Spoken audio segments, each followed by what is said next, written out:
Right now, you're seeing a lot of people ask black men to communicate more. Even there's a page called Express Yourself, Black Man. What we often don't discuss is the fact that there is a toll for that expression. If I tell you I have an issue with something or something that's bothering me that doesn't even have to do with you, the reality of most women's reflex is to make it about her. Let's say, for instance, I'm in a relationship with a woman. I'm just not happy as a man, not in the relationship, but as a man, I'm not happy. How do I navigate that landmine field of saying it to her in a way that she's going to feel like close to me, but she's not going to feel like I am trying to blame her for it or minimize the importance that she has in my life?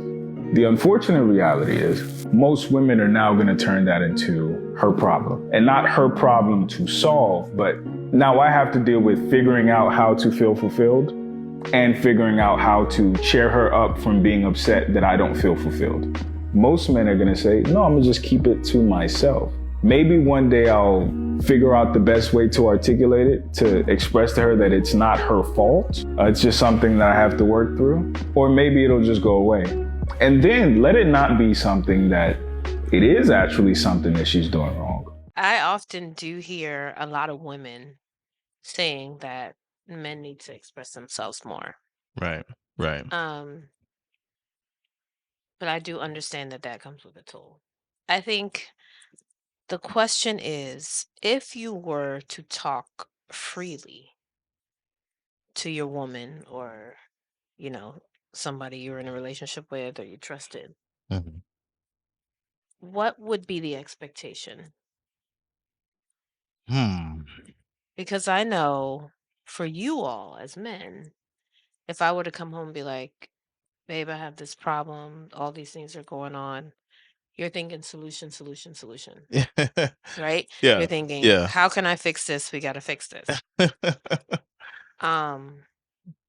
And whereas I don't know that women necessarily are coming from that place of solution, I do wonder what is expected of women when if a man were allowed to just say what was on his mind, especially if it had nothing to do with her. Yeah, okay. So like this is kind of the way I think about it. Like,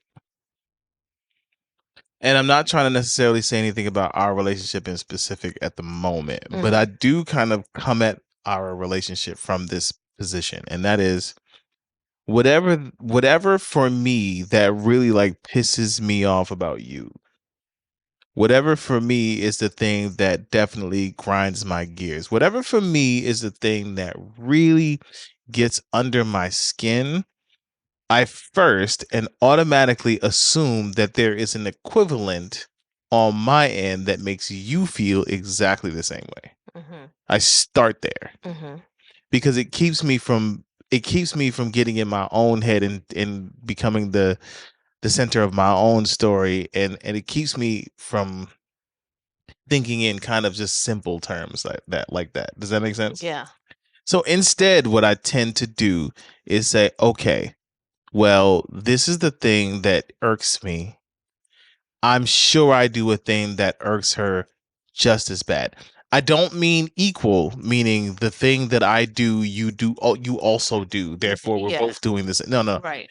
Just that something that I am doing must, by just math, must make you feel, statistically speaking, must make you feel exactly the same way. Yeah. Starting there, when I go into conversations like what he's describing in the clip, what I start to see is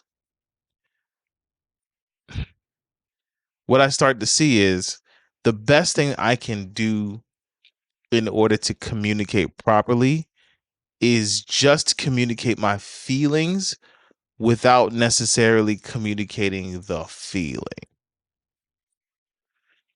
So I can communicate my upset without being upset while I'm communicating. Okay. I can communicate my frustrations without being frustrated while communicating. Yeah, that's definitely the best way. That's the best way. That's the best way to communicate, especially in a scenario where you're finding yourself on the receiving end of bad news. Nobody likes to receive that bad news. Yeah. One way or another, nobody likes to receive bad news. But Yeah. what you can say is, are you mature enough to receive the news? And we can start there. Okay. So as a man, my expectation on a very simple level is something like this. If you're a woman and you believe that men find solutions faster than they relate to your feeling or your emotional state in a situation, Mhm. what I am describing is exactly the opposite, but for men. So I want you to be mature enough to hear my words, especially when I'm taking the time to say it without the emotional content, and give me that back. Give you the solution back. Not the solution, but give me a non-emotional response back. Because a non-emotional response gives me a chance to vent my frustration without the frustration being the point. Because a lot of the time, especially for men, what we're dealing with is quiet and silent. But the problem with that is, if it's quiet and silent, then how do you know what I'm feeling? But at the same time, if we are, every time I'm saying that there's something wrong, you're getting bent out of shape, then we're also still not getting to the root of the issue. We're just damning the other person to having to suffer that as well. And that's not Okay. necessarily fun or okay, because if I'm also, when you tell me your problem is not allowed to find a solution, so we'll never have a solution to the issue. We can only relate on the feeling. And when I have a problem, it's also still about the feeling. Then the whole scenario on both sides of the coin is just about you. Okay. So let's backtrack a little bit. Sure. You want a what is often seen as an emotional being, like a woman, Mm. to give you a non-emotional response. In the same way, when you talk to a man and you're not necessarily looking for him to fix or solve the problem, but you're still talking to me, you want me to come out of my logic and be in your emotional. Exactly the same thing is exactly what I'm asking for. Got it. So I think I follow what you're saying. Yeah, I think that looks very different depending on who you're talking to, that's for sure. because you have, we've definitely dealt with this very recently. And I try to make sure that when I'm responding, at least from my vantage point, that I'm responding in a way that doesn't make it about me, which is very, very hard to do, You definitely take efforts because to make sure that that's the case, for sure. I can confirm that. even if I mention I or me or anything, he can see it as, okay, you're making it about you. And it's like, well, no, I'm just saying what I'm saying, and I'm trying to respond to you and I'm trying to hear you, but I could slip up and say, well, I or me, or ask questions because of how whatever he's saying is making me feel, Mm, right? So when you say you're looking for that non-emotional response, I think it gets really tricky for people who tend to lead with emotion, right? right. So, a lot of women, we do have emotions, and not that men don't. And we talked about this on the last show, where Men have emotions. I promise. some women say I men are more promise. emotional than women, and I'm like, go watch the last episode. We'll Right. break it down. But Yeah, please do. it's very hard, because when you say, things like, well, I'm not happy. Mm-hmm. Not necessarily that, like, you're not happy in the relationship, but you're just not happy as a man. Mm, What that invokes in me is fear, right. right? Right. Again, not, uh, Not trying to make it about me. No. We have to talk But about it. Let's talk about it let's talk about it. through so that the audience will be able to get a chance to experience what it's like and make sense of it. So really talk about it. That causes me to feel some fear, because it's like, okay, well, if you're not happy as a man, Mm. then I feel like that does trickle down to your relationship eventually, especially if you're not doing anything about it, right? Which, that's situational. But Right. but Keep going. Let's I that for me, it's like fear, because I'm like, okay, well, you have all of these things, you have these wonderful things. Why, not why aren't you happy, but more like, what does that mean for us? Kind of thing. Okay, so before we run too far, let's make sure we understand. When I express to you my feelings and they are not positive, it can, and I'm being super overview on purpose, it can be interpreted and show up in your body and your emotional state as fear. Yes. Fear of the unknown, fear of the future, fear of All of it. all of it. Did I kind of get that? Yep. Okay. What are the results in your mind in the immediate aftermath of me saying I'm not happy? Not about you, but I'm not happy. What does that feel like? So, mature Nadia, who's dealt with this a couple times, I have to say to myself, don't internalize this, Uh-huh. because And the what does you internalize look like?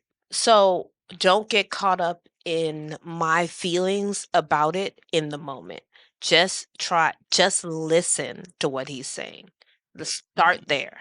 Mm. So you have to like block your thoughts and feelings about what's happening or what's being said, and you have to like just listen.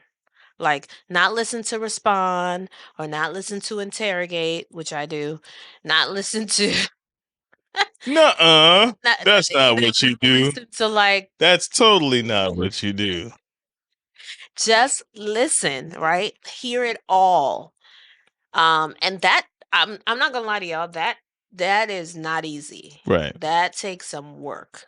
Um, because a lot of the time, even if you want to ask a question just to seek understanding, that can come across very about me or about you, instead of actually just listening to everything that's being said. So I have to block out my internal thoughts just to actually listen, and kind of listen openly, because if not, then and I know for me, if I get too caught up in my thoughts of what's happening in my head, I will miss everything that's being said. Wow. So Yeah, for sure. that is I can see that. something that I've had to learn how to do over time. We've had many, many conversations where I would think that I'm not internalizing it, and I would say something and he'd be like, "But you're making it about you." And I'm like, "Well, how am I making it about me?" And this is the tricky part in relationships, is anything that affects him affects me, and vice versa, Right. right? So if he's unhappy, that affects me. If I'm unsatisfied, that affects him. It's true. Like, that's because we're in a relationship with, so it does affect the other person. And so it's very hard to kind of figure out how to be supportive and listen, but also not be so affected that you do make it about you. And in the same way, that's how men feel when women approach them. You know what? This woman at my job, I'm gonna say woman because I don't want to call her out her name, but this woman at my job, and she did this and she did that, and the boss took her side. Here's what we hear: there's a problem at work. We need to address the problem because we can't live like this. But when we approach the situation that way, we get, well, I don't need you to fix my problem. I just wanted you to listen. And that, I think, comes from this the way men and women are built different. Yeah. Women, in my opinion, in that instance, in instances like that, you need to go to your friends with that. Because if you come to your man with that, yeah, he's going to fix the problem. And the fact that for some women that's a bad thing is tantamount to saying that men are bad, because the way we would go about it is removing the problem or addressing the problem directly. So if we're not going to do that, all a man interprets is, so you want the problem. But see, I personally don't think fixing the problem is a bad thing necessarily, but it's the same approach that, I like to take with London. Okay. Okay, Our daughter. our daughter, London, she's 11, right? We like to I like to take the approach of like, okay, let's take for example today. Something got left in the oven, right? I put on the oven, didn't realize that something was left in there, and whatever was in there, like a cardboard something, caught on fire in the oven. No big deal. Literally. Turned off the oven. It died out. It was fine. No big deal. Scared. Yeah. So she says, I'm really scared. What do? We want to fix the scared. So the first thing we say is, don't be scared. It's okay.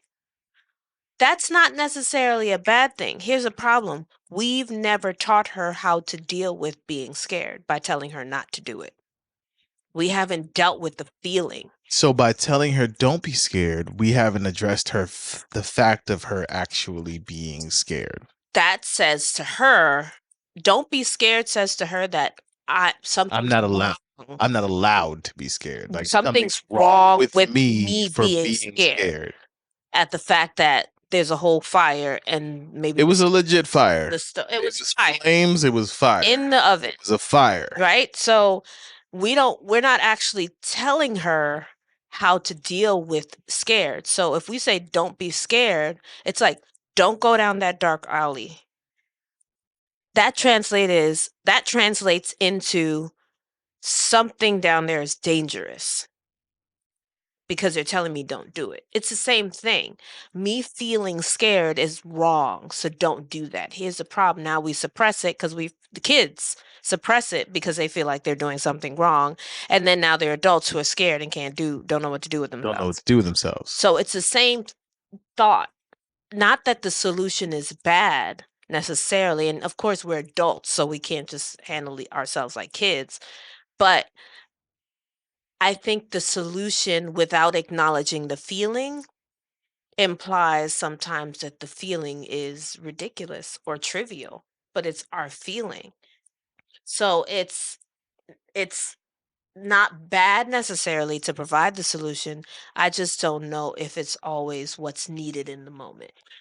It's just that we can understand that from the feminine perspective, but we don't understand it from the masculine perspective always.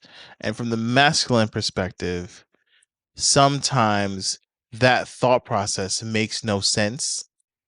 And by makes no sense, I mean doesn't have a direct and positive outcome based on the situation we find ourselves.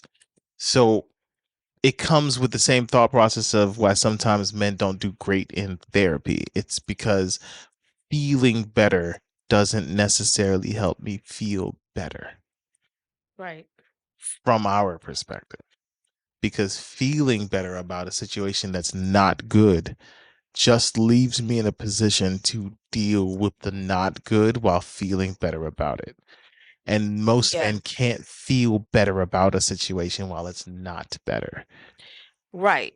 And I think that's really why this is such a huge topic of discussion, is because I don't know that enough men actually talk about what they're feeling. Oh. Right? So, okay, so you don't talk about what you're feeling for whatever reason, and not that those reasons aren't justifiable, but then I'm now supposed to respond to you in a way that is favorable for your from your expression. So how am I supposed to know how to do that if I'm never given the opportunity to do that? And I say that because he is one that will talk to me about what he's feeling. But I'm only now getting to the place we've been married almost 14 years on May 29th. Yeah. I'm only now getting to the place where I can respond in a way that he feels like I'm not making it about him. I mean, about me. Sorry. That's true. 14 years. And he's one that actually will talk to me about how he's feeling. So imagine the guy who Right. doesn't feel safe enough to talk to his spouse Right. about his feeling. Right.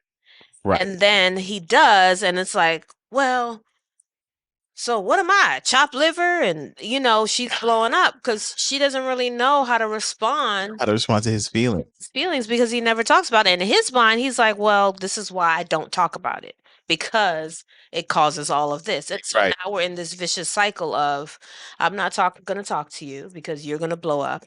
And then now she's like, well, I wish you would express yourself more. And you're like, well, I'm not. How do I do that? How do I do that? Because you're going to blow up. It's a problem. And it's just this vicious cycle that I think couples end up in, and it's hard to get out of it. Yeah. And so I do understand both sides of men not wanting to express themselves. I can't talk. Express themselves. I got you. Express themselves. Don't tell me why I cannot do Get it. it. Don't know what your body. Sorry. Okay. So you end up in the cycle of men not trying to express themselves, but then women not knowing how to show up. That part. Like, I don't know how to always show up when he's trying to tell me something. Sometimes I don't say anything. I'm like, I hear you, babe. And he's like, just thanks for listening. Other times I try to give him little tips of advice. Well, you got to make yourself happy. You got to do you. You got to stop and do you, knowing that that's affecting me, but it ain't about me in the moment. Can I make a confession? Sure. I don't mean to interrupt, but I want to make a confession because you bring up something that I think is important for men to hear. And that is, sometimes when women say things like that to men, they really just mean it for themselves. And then when men apply it to themselves, it's like, what are you doing? Say what? What are you talking about? Women, you said sometimes. No, I mean, that's how men see it. That's how it's interpreted. It's interpreted like when men express themselves and women say, you should have the space to express. Women will say those things. But in reality, when they get those things, it's a whole different story. And they're looking at you like you're crazy. Like the guy who's cheating on you, but then gaslights you to make you believe that you're crazy about him. Why would you think that me staying out till 3 a.m. would mean that I'm cheating on you? Why would that be? And then it turns out, showing up, he was getting it in with whomever, however long, and being quite disrespectful about it. It's the same. It feels like gaslighting in that moment because you're saying that it's okay for me to express myself. But the moment I do, I also feel punished by your behavior toward it. Mhm. And it's hard for men to make that translation. Not transition, translation. Because when we make that translation and we assume based on logic that if this, then that. If you say it's okay for me to express myself and I do, and I get punished for it, I will never do it again. Because the point of my expressing myself was so that I don't have to necessarily keep this bottled in, which you acknowledge as a woman is something that you know is a good thing.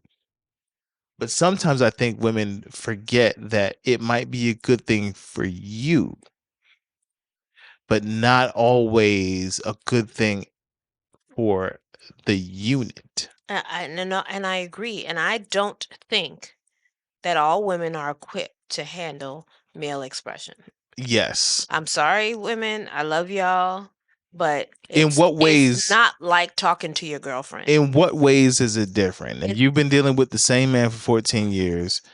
In what way? I mean, you better been dealing with the same man for 14 years. But in what way is it different? I think a lot of the time From your girlfriend. From your girlfriend. It's when you're talking to your girls, you can talk to your girls, you can be open. They talk to you a certain way, you talk to them a certain way. But it's very different than talking to your man. The way that they express themselves to you is going to be very different than you're used to hearing. You're used to hearing your girlfriends talk a certain way.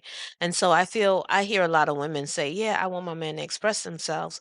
But you got to remember, he's a man, right? Yeah. He's a man. He's not your girlfriend. He's not a woman. Friend, he's not a Not your sister. He's your not your mama. cousin. He's not your mama. He's a None of that. man. He's a whole And dude. if you have a man and you want him to express himself, Especially a black if man. you're requesting something of someone, Mhm. then you have to be prepared for how that's going to look. Yeah. Now, I'm Yeah. not saying that he should be all up in your face and cursing and disrespecting that. you. That's not what I'm talking None of about. that. But if you're making a request to someone, like if I said to him, why don't you just clean up the house more? Why do I always got to be the one to clean up the house? He now will say, okay, babe, no, you're right. I should do my part around here. How that looks to me is probably not how it's going to happen Facts. for him. Facts. Because That his definition of cleaning the is house different. could be, all right, I'm going to vacuum Mhm. the carpet once a week. Mhm. I'm going to make sure the trash is taken out. Mhm. I'm going to make sure the dog's toys are put away. And my cleaning house could be like, okay, I did all the cooking. Can you wash the dishes? Can you make sure that the floor is swept every night? It's a Before we clean, go? but it's not a The deep clean, but it's not the clean that the I cleaning want. that I was thinking. That That part. was the cleaning that he was thinking. That part. So this is why sometimes when you are requesting certain things of your spouse, you have to be prepared that it may not look the way that you're thinking about it in your head. Ask me how I know. I've had to learn that really quickly. That it may not look the way that it's looking, like in the way I'm picturing it in my head is not necessarily how it's looking. The fact of the matter is, and listen to this guy, and guys, you know this already, but hear me good. When she says whatever words to you, what she really means is ... That's how women talk to you. That's how they will always talk to you. They will never be direct with you until they no longer care. But that directness at that point is going to come across as disrespect, because it is disrespectful, because she either respects you or she doesn't. It's one or the other. Right. It's either she respects you or you don't exist. It's not as a man, especially as a man trying to be a good man. What you're not a nice guy, but a good man. What you're trying to do is acknowledge her feelings and acknowledge her work and acknowledge her worries without disrupting her humanity in the process. The problem is she will not give you that same respect a lot of the time in return. Mm-hmm. So you cannot work from a place of reciprocity in this space. What you have to work from a place of is, I know that this, and that sucks sometimes because not every woman operates on that same wavelength. But what I found is women need time to get to that place with you. So you still have to show up consistently. You still have to show up well. You still have to do what it takes. And you still have to finalize what that might look like to her end result. The end result that she uses in words may not necessarily be the actual end result. But the point is, if you can ascertain what that looks like and you can actually facilitate something close to her end result needs, no matter what she says, then you'll be better off. The problem with that is a hell of a guessing game. It is. But on the other side, though, we have to leave room for true expression, right? So expression is exactly what it sounds like. So in our ideal world, we would love everybody to come to the table like this and have a smile and say, you know what, I've really been struggling and I'm having it difficult. But no, true expression has frustrations, Yes. has annoyances, Yes. has Yes. smiles, Yes. has its feeling. It's the whole feeling. You have to leave room for that. And in his frustration doesn't mean my disrespect. Bless you. Thank you. His frustration doesn't mean disrespect. right? His frustration is part of his expression because he has to get it out. I have to get it out If too. it's something that he's unhappy about. And again, it may have nothing to do with me. He needs to have room. We both need to have room to be annoyed in our delivery, but not because of the other person, because it's expression. This is what we asked for. We ask for you to express yourself. We ask for you to talk to me and be more open with me. Okay, great, fine. But again, Right. You that can't comes, ask that's for it always, you and know, not be aware of what you're gonna get. that's not always warm and fluffy. Yeah. Sometimes there are some of those unfavorable emotions that come out. Sometimes there are those things that happen, and you have to leave room for that. And it's hard not to internalize it, but Mm. that's what expression is. If you That's true. truly want someone to express their feelings to you, you have to have that space. That space is extremely important, and a lot of times in relationships in particular, it's not available for the masculine in that place, Mhm. which makes men believe that being stoic and silent is better. Yeah. And the problem is the results also bear that out, but it's not what women are asking for. Women are asking for us to be more vulnerable, to be more in touch with our emotions, to be more expressive with it. But I got to tell you, ladies, if you're not ready for that expression, stop asking for it. Because when you get it, all you're going to do is confuse you, confuse him, and then you're going to blame him for it. But he just gave you exactly what you asked for. So don't ask for it if you don't want it. And be aware of what it is that you're asking for. Yeah. All of it, not just the parts that you like, also the parts that you don't like. Yeah. Be aware of it. Listen to podcasts like this one. Listen to podcasts like We Gotta Talk, because and tonight's conversation. These are all shows that really do talk to what it looks / feels like to be in the masculine position in this scenario. Because what happens is then we get into relationships with people and we demand them be what the hell is in our heads. Yes. Instead of dealing with the actual person Very true. on the other side of the Very conversation. Very true. Very true. I think it was a powerful conversation. Yeah, yeah. I Oh love no, it. I feel like we I mean, I feel like this is really, really something that we gotta dive deep into. it's Because time to have these real conversations. this communication is, as we always say, is really, really important. And remember to pick up our 10 communication commandments ebook that we're ready to put out, and understand that from where we're sitting, these are the 10 things that we believe help couples bridge these gaps and take their relationship to the next level. So if your relationship is ready to go to the next level, if you are ready to go to the next level because we're better together, pick up our Sync Start Guide. Not Sync Start Guide. I'm sorry. Pick up our 10 communication commandments. I'm gonna have to edit that. That's amazing. Pick up our 10 communication commandments guide and workbook, and let's get going together. Because as always, we're better So yeah. together.